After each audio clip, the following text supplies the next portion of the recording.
Ito pong pag-uusapan natin na ito ay lubhang nakapanlulumo, nakakalungkot. Especially kung alam mo ang mga mahal mo sa buhay na nagpasasa ng husto dito sa lupa, naging maganda naman ang kanilang kalagayan dito, nagkaroon ng magandang mga titulo, mga professional, naging mayaman. Mostly mga tao yan ang pinupursu, magkaroon ng magandang negosyo, magsisimula sa umpisa, no? Tapos maliit muna, then gradually lalaki ng lalaki, bigger and bigger, magiging mga tanyag na tao eventually. Nandyan yung sila po ay hinahanap na po ng mga vloggers, hinahanap na po ng mga nag-i-interview dahil nagiging famous na po sila. Nandiyan din po yung mga taong mga negosyante na hindi po natapos doon sa isang malaking company, nagkaroon pa ng panibago at panibago pa. Okay? Nandiyan din po yung mga professional, hinahangaan, mga doktor, abogado, name it. Lahat ng pwedeng ma-achieve ng tao, na-achieve po nila. Amen? Nandiyan naman yung super health conscious. Umaga pa lang, naghihilamos na. Okay? Sobrang linis sa katawan. Papasok sa opisina. Uuwi sa pamilya.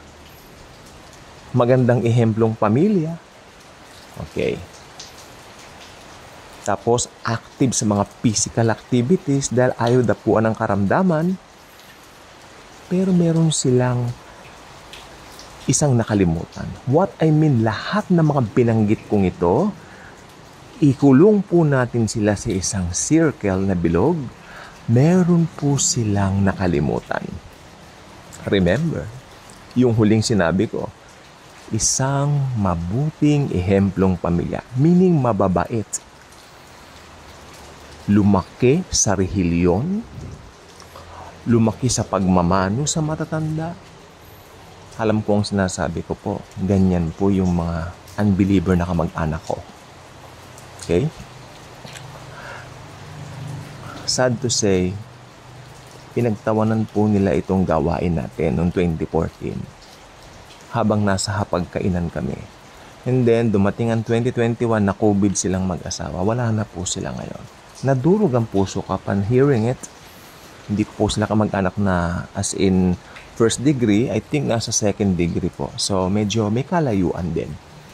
But, sa akin, walang kamag-anak. Basta pwede kong share ng good news ni Jesus, I will. Kaya sabi ko, yung huling binanggit kong grupo ng mga tao, ito po ay mga mababait na tao. Punong-puno ng kagandahang asal, iniingatan nila yung kanilang imahe, hanggat maaari, wag itong madudungisan. Unang nabanggit ko kanina, mga famous na tao, mga negosyante, nagsimula, nagsikap. Na-achieve naman po nila sa kalaunan. At higit sa lahat, nilagay po nila ang kanilang puso doon sa kanilang mga task. Subalit isang bagay ang kanilang nakalimutan.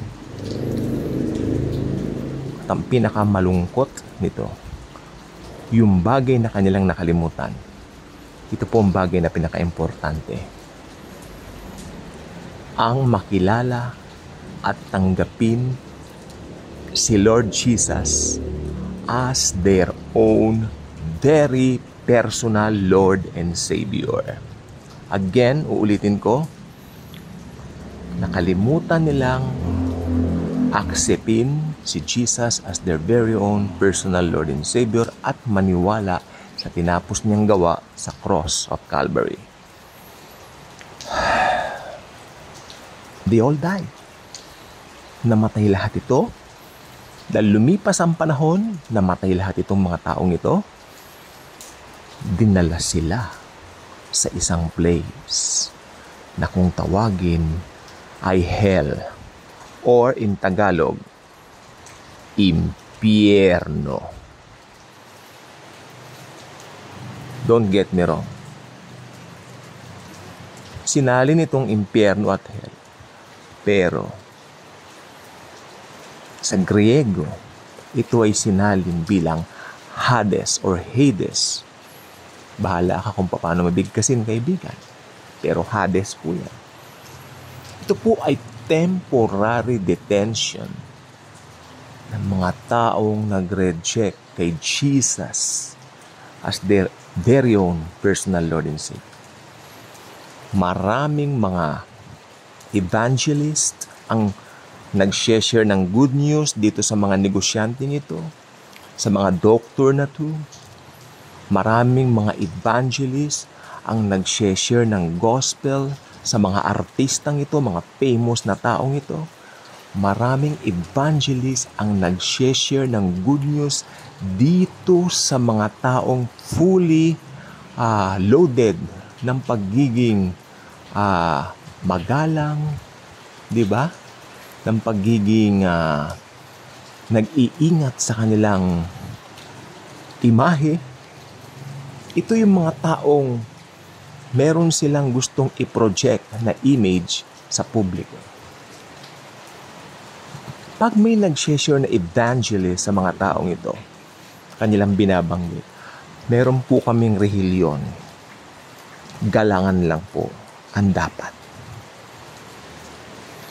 Yung iba naman, wag nang pag-usapan ng rehilyon. Masaklap mga kaibigan ko, ang tingin nila sa mga nangangaral ay rehilyon ang dala. Hindi nila alam ang dala naming mga evangelist, ang dala naming mga nag-share ng good news ay ang mabuting balita at libreng alok ng kaligtasan, isang regalo na mula sa Diyos Ama. Ang regalo niya mismo ay ang Diyos Anak, ang Panginoong Hesukristo. Tinanggihan nila ngayon. Fast forward, nasa Hades na po sila. Ano ang mangyayari? Ano nga po ba talaga? Sang masaklap na katotohanan na daratal at darating sa kanilang mga kinasadlakang desisyon ng pagtanggi sa anak ng Diyos habang nasa lupa pa sila. Hinihintay na lang na matupad lahat ang dapat matupad sa mundo. Ito ay ang tribulasyon.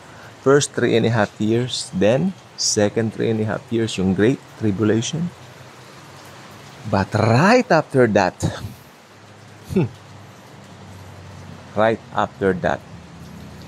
magkakaroon po ng millennial reign si Jesus pag nagapi niya ng Antikristo.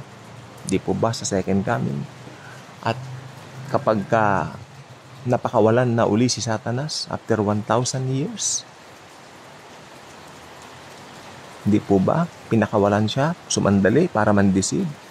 Ito na po yung second Gog at Magog. Pag natapos na po yan, ito na po ang kapalaran ng mga unbelievers. Bubuhayin sila ng Panginoong Hesukristo. Magkakaroon ang mga unbelievers na ito ng physical na laman, physical na buto, parang ganito, tangible kung tawagin. Take note, lahat ng unbelievers, simula pa nung panahon ni Adan hanggang sa panahon ng millennial reign, lahat saklaw, lahat ng kinasaklawan ng kapanapanahunan, ng kapuspusan, ng kalahat-lahatan, lahat po ng yan, bubuhayin silang muli ng Panginoong Hesukristo. I-resurrect sila para bigyan, nasabi ko na nga po earlier, bigyan ng laman, bigyan ng buto, tangible, mararamdaman. Ganito. Para itapon sa Gehenna ang lawa ng apoy or the lake of fire. Sabi ng Biblia sa aklat ng Apokalipsis o Revelasyon o Revelation, sila'y pahihirapan araw-gabi walang katapusan, walang hanggan. Yan ang kanilang desisyon habang nandito sila sa lupa. Napunta sila doon hindi dahil sa kagustuhan ng Diyos. Napunta sila doon dahil sa kanilang sariling desisyon. Dahil tinanggihan nila ang Panginoong Hesukristo, ang tanging tagapagligtas na makapagliligtas sa kanila. Pero anong ginawa nila? Masyado silang abala sa kanilang mga gawain dito sa lupa habang nabubuhay sila. Wala silang panahon sa Diyos. Wala silang panahon sa mga evangelist na nangangaral. Pinagtatawanan nila mga ito. Pero nung dumating ang kanilang kamatayan, nagsama-sama sila ngayon na binuhay, binigyan ng laman, buto, tangible, ganyan, para itapon sa Gehenna ang lawa ng or lake of fire.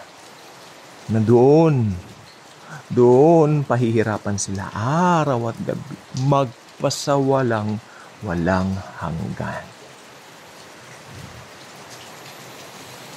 Yan ang kanilang kasasandapan. And I call that the loneliest day ever. Sapagkat lahat sila ay nagsama-sama sa Gehenna. Bunga ng maling desisyon sa buhay. Bunga ng pagtanggi sa nag-iisang tagapagligtas na makapagliligtas sa kanila. Ang libreng alok ng Diyos ng kaligtasan ay tinanggihan ng mga ito. Pinagtawanan ng mga nangangaral o nagdadala ng mabuting balita ni Hesukristo. Kaya kayo na nakikinig nito, nanonood, or whatever, huwag na huwag ninyong pababayaan na isa kayo sa mapunta doon. Habang may panahon pa, maniwala kayo na si Jesus lang ang tanging daan, katotohanan at ang buhay. Maliban sa Kanya, wala nang ibang daan para pumunta ng langit. Gusto nyo bang manalangin ng isang dasal para makatiyak kayo o ma-secure ang inyong kaligtasan? Manalangin po tayo. Panginoong Hesukristo, alam ko po na ako ay makasalanan, pero naniniwala ako you died on the cross 2,000 years ago to pay the penalty for all of the sins of the whole world, including mine. Lord, I believe that you love me and you don't want me to go to hell. That's why, Lord Jesus, right now, I receive you into my life as my very own personal Lord and Savior. Lord Jesus, from now on, be the driver and the pilot of my life. Holy Spirit, thank you very much for sealing me the seal of ownership. And God the Father, thank you for loving me. Thank you for choosing me before the world began. But right now, I became a Christian, a born-again Christian who trusted your Son, the Lord Jesus Christ, the perfect gift, the only gift that can save the whole world. Thank you, God the Father. Thank you, God the Son. Thank you, God the Holy Spirit. Our God is one. Our God is three in one. In Jesus' mighty name, amen at amen. Friends, if you prayed that simple prayer, I believe you got born again, you got saved. You start reading the Bible, start sharing Jesus sa kahit sinong makasalubong ninyo, whether sa MRT, sa LRT, sa mga work nyo, sa mga, sa inyong mga schools, kahit saan. Or else, umpisahan nyo sa inyong mga pamilya. Kung talagang alam nyo na talagang hindi paligtas yung mga family members ninyo, why not share it now to them? Anyway, magandang magkasama-sama sa langit kaysa magkasama-sama sa Gehenna. Kaya kung hindi pa po kayo subscriber ng ating channel, I invite you to do so. Mangyaring pakiclick ang notification bell. Ang YouTube na po mismo ang magre-remind sa inyo whether may mga bago tayong videos like this. Again, hindi po biro. Hindi biro ang mapunta sa impyerno. Ito po ay isang bagay na seryoso na dapat we should take it very, very seriously. May bahagi natin sa lahat ng tao sa buong mundo. Thank you, and Jesus truly loves us all.